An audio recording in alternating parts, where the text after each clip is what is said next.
Perkenalkan, nama saya Alia Umairo dari kelas 10 DP5. Saya akan menjelaskan materi tentang peralatan kearsipan.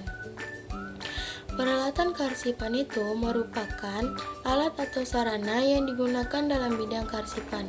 Lalu, peralatan kasus. Sifat ini memiliki jenis-jenis. Yang pertama adalah sebagai fungsi. Peralatan kearsipan. Fungsi dari peralatan kearsipan yaitu sebagai sarana penyimpanan arsip, sebagai alat bantu arsip untuk mempermudah atau meringankan, dan sebagai alat pelindung arsip dari bahaya kerusakan, sehingga arsip menjadi tahan lama. Dan yang kedua, ada macam-macam peralatan kearsipan. Macam-macam peralatan dari kearsipan ini berupa ada filing kabinet. Filing kabinet ini lemari arsip yang terdiri dari beberapa laci, antaranya 1-6 laci. Akan tetapi, paling banyak digunakan yaitu 4-6 laci, dan setiap lacinya itu bisa menampung sampai 5.000 lembar arsip. Dan yang selanjutnya ada rotari atau alat penyimpanan berputar. Foto ini sejenis dengan filing kabinet, tetapi penyimpanan arsip dilakukan secara berputar. Berikutnya ada lemari arsip, yaitu lemari yang tepatnya menyimpan arsip dalam berbagai bentuk. Dan ada rak arsip. Rak arsip ini berupa lemari tanpa pintu, yang tepatnya penyimpanan arsip dan disusun secara lateral menyamping. Lalu ada map arsip, yaitu lipatan yang terbuat dari karton atau karton tebal atau karton plastik yang digunakan untuk menyimpan arsip atau surat-surat. Arsip ini ada beberapa macam, antara lain yang pertama stop folio, yang kedua map snacker, yang ketiga folder, dan yang terakhir hanging folder.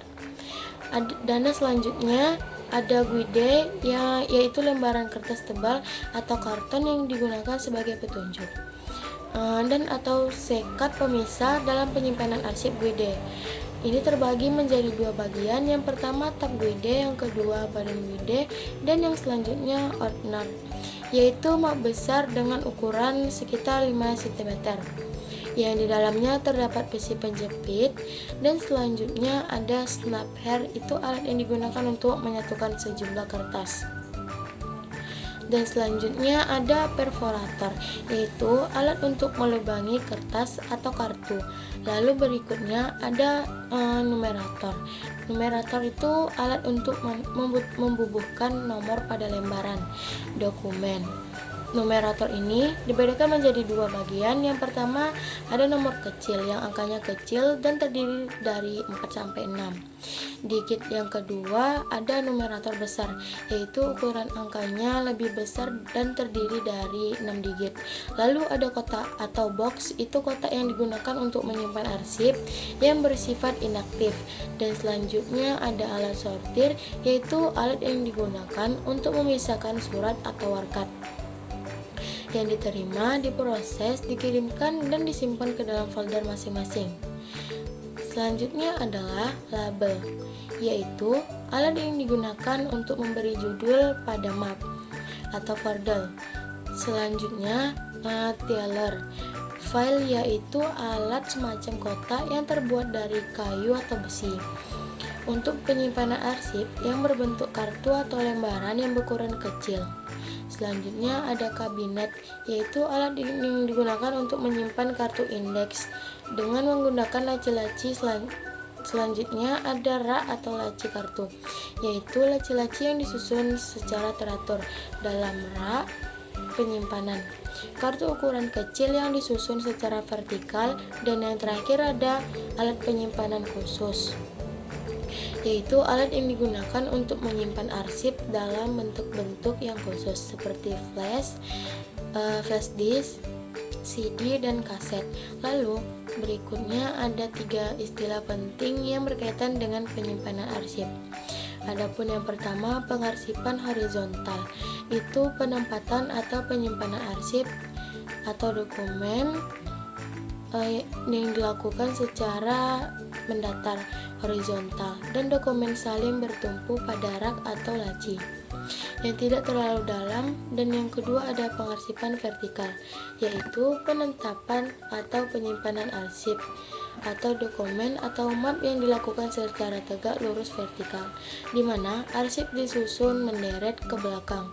Dan yang terakhir pengarsipan retelar, yaitu penetapan atau penyimpanan arsip dokumen atau map dilakukan secara berdiri lateral, di mana arsip disusun secara berderet menyamping. Penyimpanan arsip ini memiliki jenis-jenis. Yang pertama, arsip dinamis, yaitu arsip yang dipergunakan secara langsung. Dalam perencanaannya, arsip dinamis dibedakan menjadi 3. Yang pertama, ada arsip aktif, yaitu arsip yang dipergunakan secara terus-menerus. Dan yang kedua, arsip semi aktif, yaitu arsip frekuensi penggunaannya sudah menurun. Dan yang ketiga ada arsip inaktif, itu arsip dinamis yang sudah sangat jarang dipergunakan. Lalu yang kedua, arsip statis, arsip yang tidak dipergunakan secara langsung untuk perencanaannya. Penyimpanan arsip ini terbagi menjadi 2. Sistem yang pertama, sistem abjad atau ekspitical billing system, yaitu merupakan sistem penataan bekasnya yang menggunakan metode penyusutan berdasarkan abjad secara berurutan dari A sampai Z. Maka dari itu adapun langkah-langkah dalam melakukan penyimpanan sistem abjad.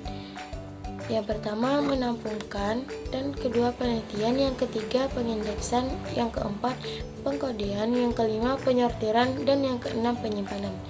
Lalu ada sistem nomor numeral. Sistem merupakan sistem penyimpanan warkat berdasarkan kode nomor sebagai pengganti dari nama atau badan. Baiklah, sekian video dari saya. Assalamualaikum warahmatullahi wabarakatuh.